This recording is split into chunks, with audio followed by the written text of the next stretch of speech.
ओम श्री साईराम मु श्री कृष्ण जन शतपथी। प्रिय दर्शक बंधु मो चैनल को आपण मन स्वागत जनाऊँगी। प्रिय दर्शक बंधु आज जानिबा साप्ताहिक राशिफल 31 मार्च रु 6 एप्रिल 2025 पर्यंत शनि प्रभाव जोगु केउ राशि हेबे भाग्यवान। मेष राशि व्यक्ति मानकर कर्म क्षेत्र में उन्नति हेब। आपण जड़े महिला साहाय्य व्यवसाय और वाणिज्य क्षेत्र सफल पाइबे। परिवार रे खुशीर लहरी हेब। आपण ए सप्ताह भ्रमण जोग रही देखी चाहे यात्रा करंतु। व्यय अपेक्षा आय अधिक अच्छी। सरकारी क्षेत्र में प्रमोशन जोग रही। आपण शरीर भल रहिबो। आपण शुभ दिन 31/1/2। वृष राशि व्यक्ति माने कार्य क्षेत्र व्यवसाय अग्रगति करेंगे। तुमर प्रिय व्यक्ति माने तुमर व्यवसाय और वाणिज्य सफल करिबारे साहाय्य करेंगे। चाकरी क्षेत्र में उच्च प्रशंसा पाइबे। ए सप्ताह आपणकर टंका अधिक खर्च हेब। देखि चाहे खर्च करंतु। आपणकर भ्रमण में सफलता पाइबे। आपणकर शरीर बहुत भल रहिबो। घरे परिवार सदस्यों शरीर भल रहिबो। आपणकर शुभ दिन 31/1/2/3। मिथुन राशि व्यक्ति माने वाणिज्य और व्यवसाय आयर परिमाण अधिक हेब। देइथिबा टंका फेरस्त पाइबे। चाकरी क्षेत्र देखि चाहे चलंतु। आपण कठोर शब्द व्यवहार करने द्वारा प्रियजनक पाखे अप्रिय हेबे। ए सप्ताह पिलामानक जोगु अधिक खर्च हेब।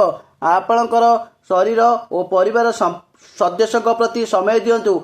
आपणकर शुभ दिन 1/3/4। कर्कट राशि व्यक्ति माने वाणिज्य और कर्म क्षेत्र में उन्नति करेंगे। आपण धैर्य सहित कार्य कले सफल पाइबे। चाकरी क्षेत्र में सफल प्रशंसा पाइबे। परिवार सदस्यों पाखे आरामदायक समय बिताइबे।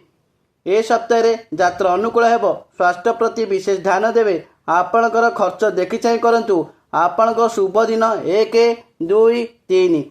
सिंह राशि व्यक्ति माने आर्थिक और वाणिज्य सफल हेबे। व्यय अपेक्षा आयर परिमाण वृद्धि हेब। चाकरी क्षेत्र उच्च प्रशंसित हेबे। स्वास्थ्य बहुत भल रहिबो। ए सप्ताह आपणकर भ्रमण में सफल हेबे। सप्ताह शेष में सुख समृद्धिर मन खुशी रहिबे। आपणकर शुभ दिन 31/1/3/4। कन्या राशि व्यक्ति माने कर्म क्षेत्र अग्रगति हेबे। आपण करिथिबा नूतन प्रकल्प आपण शुभ फलाफल आनिबो।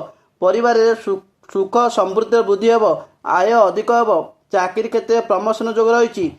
यात्रा सफल हेब। पुरातन रोगरू मुक्ति मिलिबो। प्रेम संपर्क भल रहिबो। आपणकर शुभ दिन 30/2/3/4। तुला राशि व्यक्ति माने कर्म क्षेत्र वाणिज्य व्यवसाय मध्यम धरण रहिबो। चाकरी क्षेत्र उन्नति रहिबो। स्वास्थ्य क्षेत्र में बहुत उन्नति हेब।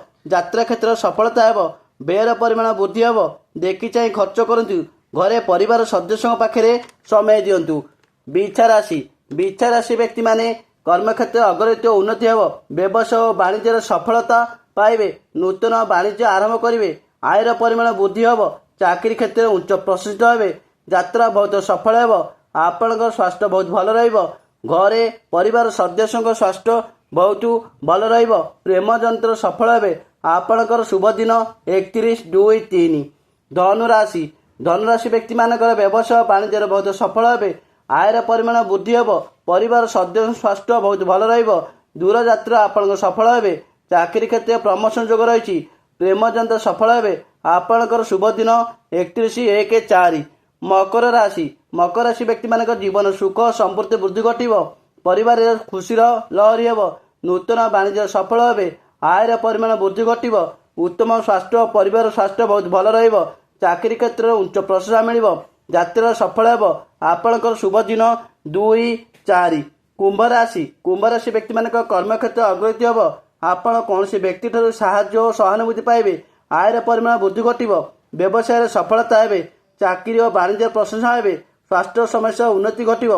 परिवार रे स्वास्थ्य प्रति ध्यान देवे। आपणकर शुभ दिन 31/3/2। मीन राशि व्यक्ति समय अनुकूल हेब। वाणिज्य और व्यवसाय आर्थिक लाभ हेब। एही सप्ताह जड़े महिला साहाय्य जीवन में सुख और समृद्धि वृद्धि पाइबो। आपणक मन अस्थिर रहिबो। भ्रमण समय देखि चाहे यात्रा करंतु। आपणक स्वास्थ्य स्थिर रहिबो। आपण पय शुभ दिन 31/2/4। जय जगन्नाथ। प्रिय दर्शक बंधु जदि मो भिडियोटी आपण मानक भल लगुଥାଏ तेबे भिडियो रे लाइक देबे, कमेंट करिवे एवं भिडियोटी को शेयर करदेबे। आउ चैनल टी को सब्सक्राइब करने को भूलिबे नहीं। जय जगन्नाथ।